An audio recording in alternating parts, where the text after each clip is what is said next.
So we come to the 14th move of the 18 form sequence, Qigong sequence, and that's added onto the 8 brocades movements. Again, don't get too caught up in the form. Again, this is like the 22nd move, this whole sequence. Lovely, but again, don't worry about that. You can do these singly or in order, whatever you like. Again, we're going with the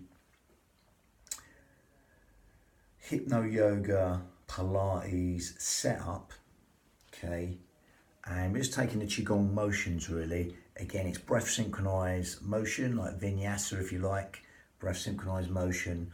But again, this one's called the charging fist. You see this in a lot of forms.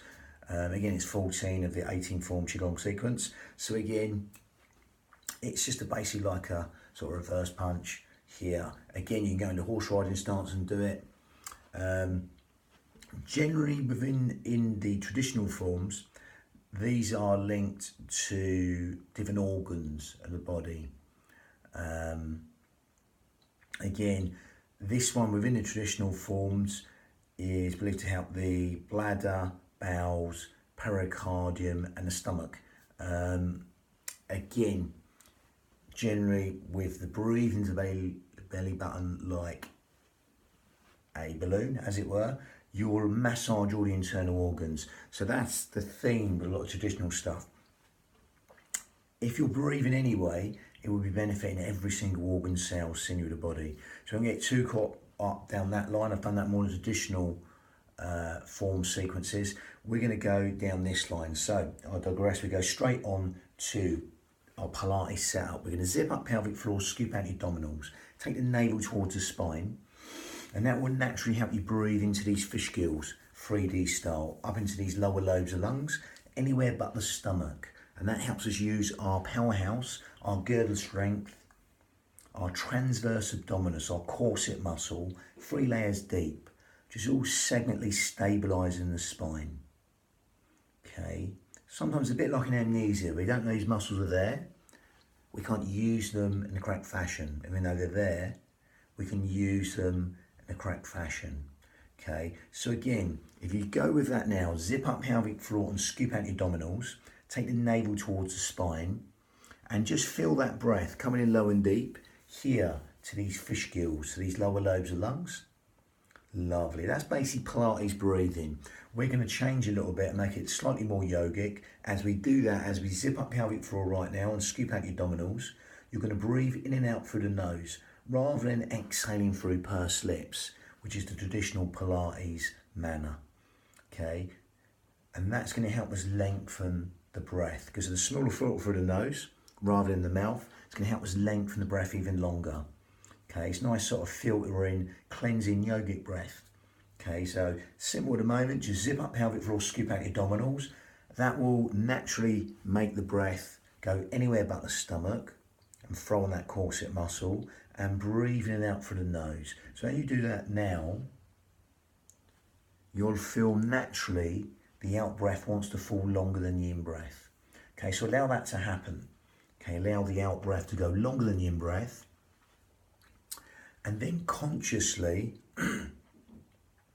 elongate the out breath. So again, quadruple it, double it, triple it, whatever's in your limits. Don't force anything. Okay, just make the out breath longer than the in breath. Now we're bringing our sort of hypnotic effects, as in the in breath's conscious thought, the out breath's subconscious thought. So that simplicity will benefit the housekeeping parts of the body, all the things you don't think about, digestion, sleep, digestion, rest, organ and cellular communication will all be benefited as you do that now, as you lengthen the out breath longer than the in breath, as you're zipping up pelvic floor, scooping out your abdominals, in and out through the nose. Lovely. And you will naturally tap into spaces at the end and the beginning of the breath, even just for a microsecond. That will naturally happen. But again, just allow that to happen. All we have to do is zip up pelvic floor and scoop out your abdominals and allow the out breath to go longer than the in breath, in and out through the nose. This will all happen naturally in a chain reaction. So again, you can stick with that. If you want to make that a little bit more advanced on the yogic breath, we're going to go to Ujjayi breath. We're going to grip the esophagus, okay, make that smaller. And as we breathe in, you'll hear this sound.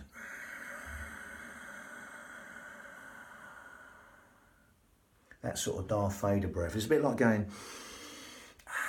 with the mouth shut. It's like a sighing, whistling, focusing, Ujjayi breath, victorious breath in Sanskrit, seashore breath. Okay, that will give the mind something to focus on within the motion, within the form, in a sort of vinyasa type manner. Breath synchronized motion in Sanskrit, vinyasa. Okay, when we do link this to motion. But again, that will also help us lengthen the breath, especially the out breath longer than the in breath. Even longer without even trying, or try not to try. As you do that now, this Ujjayi breath, if you can get it, don't worry, carry on with the breathing. This raspy sound from the back of the throat will stimulate the thyroid gland, which helps with weight control, etc. Helps us build the heat in the body, helps us fan the fire to burn all the toxins in the body. Okay, again, you don't have to know this. This will naturally happen. Okay, so zip up pelvic floor, scoop out your abdominals, and just elongate that out breath. In and out through the nose. If you can get that Ujjayi breath, it's up.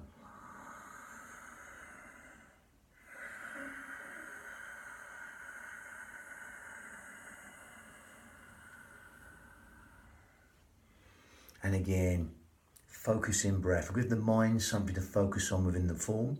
Sometimes you'll do this naturally, this breathing you're doing now, when you're sort of trying to focus on a fine motor skill, maybe sort of threading a needle through something, or you know, could be sort of banging a nail on something. You'll make that sort of sighing breath naturally. Again, if you can't get that, don't worry. Just stick to breathing. The fact that you're breathing is good right now. As you zip up pelvic floor, scoop out your abdominals, be within the breath, within that elongated out breath. Lovely. That's the bridge between the mind and the body. As you do that, that's our gauge to see how deeply relaxed into all these motions we can go as we elongate the out breath longer than the in breath. So with that, we go for the charging fist. Again, I'm just going to demonstrate the hands, then go back and demonstrate the legs. So again, from here, it's in the hands here or here, doesn't really matter. Again, there's supinated here, shoulders down. Keep the tension out these upper traps. Again, a lot of us are overactive here.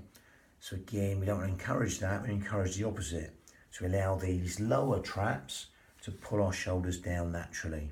Now again, we're going to exhale and pronate the fist here. And breathing, come back. Simple as that. Just like a punch and breathing, coming back. The base of the cranium is nice and still. It's just these levers moving. We're going to elongate the out breath as we come out for as long as you like. And breathing, come back. We're a little bit sharper with the breath. Make the out breath longer than the in breath within the motion. Then breathing, come back. So from there, as with all Qigong postures or any sort of body system, only go in as deep as you like. Again, you want to go deeper, you can go deeper or stand up tall. If you've got problems with the knees, stay up tall, or you can go down as low as you keep your knees and arm and toes, or less. Okay, exploit the range. Okay, if again you can go knees and arm and toes, or come down tailbone deep, a little bit deeper. But I personally would go knees and arm and toes. I want to stick to the sort of Iyengar yoga principles, alignment. Okay, again, there's two subjects on that, but I'm going to go down the safe, old school way, the Iyengar, knees and arm and toes. Okay, alignment. Okay, so again, we're going to go back and demonstrate. Zip up pelvic floor, scoop out your abdominals, shoulders over hips, hand over shoulders. Again, you can come feet slightly wider than hip width apart, or if you want to go a little bit deeper, you can go here. Now again, horse riding stance, elbow, so a slight V, not Charlie Chaplin. Okay, slight V here, and again, you can either start high and do that, or you can come down here, but no lower than knees and arm and toes. So from here, exhaling long, then breathing in sharp as you lengthen up from the ground. These are organic, they're coming up from the ground.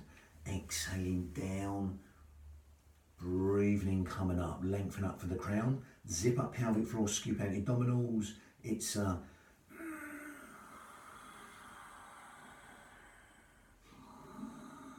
up a bit sharper, exhale down. Breathe in, come back. Again, you take these 2 knuckles in line with the sternum. I'll keep them below shoulders. There's no temptation to do this. So exhale out. Imagine the sternum, the breastbone there in the centre, these 2 knuckles. Then breathe in, come back. Again, exhale. Breathe in, come back up. Push up for the heels. These are organic. It's exhale, breathe in, come back up. I wouldn't lock out the joints, so I'd keep them slightly soft, just shy of locking out the top. Exhaling down for as long as you like. Breathing in, coming back.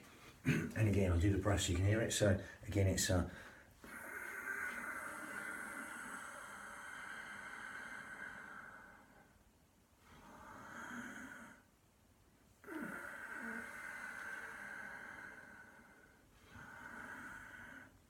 lovely. Again, keep the tension at the shoulders. Even imagine there's a trickle of water just running down the back and dispersing around the shoulders over hips, head over shoulders.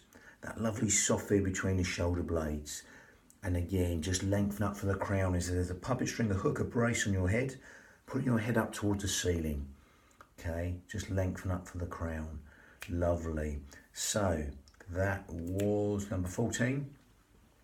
Of the 18 form Qigong sequence. Number 22, so we've got the 8 added on from the 8 brocades. Again, so the next one is the Wild Goose again, but that was number 22. Lovely, bang.